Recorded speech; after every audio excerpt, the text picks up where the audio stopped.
नमस्कार मंडळी, माझ्या किचनमध्ये म्हणजे चैत्राज किचनमध्ये सर्वांचं खूप खूप स्वागत आहे. आज जी रेसिपी दाखवणार आहे ती बनवायला अतिशय सोपी आहे आणि चवीला त्याहूनही अप्रतिम लागते.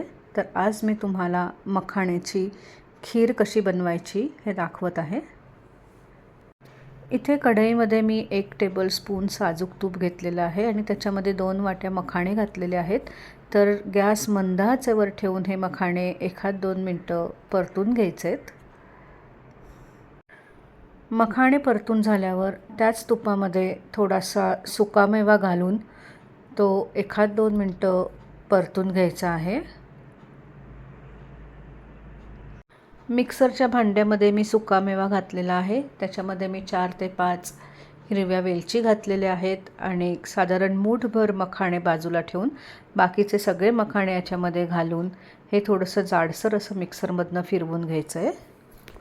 आता इथे ना मी अर्धा लिटर दूध घेतलेलं आहे आणि याच्यामध्ये मी साधारण 4 ते 5 चमचे साखर घालत आहे. तुम्हाला ही खीर किती गोड पाहिजे त्यानुसार तुम्ही साखरेचं प्रमाण वाढवू शकता. तसेच याच्यामध्ये आता मी केशराच्या काड्या घातलेल्या आहेत आणि हे दूध आता उकळवायला ठेवायचं आहे.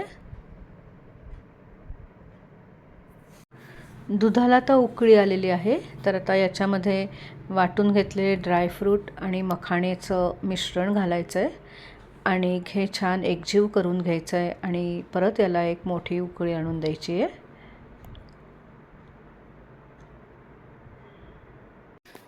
दुधाला छान उकळी आल्यानंतर आता याच्यामध्ये मी हे जे मूठभर मखाणे ठेवले होते ते याच्यामध्ये आता घातलेले आहेत आणि याला परत एक छोटीशी उकळी आणून द्यायची आहे.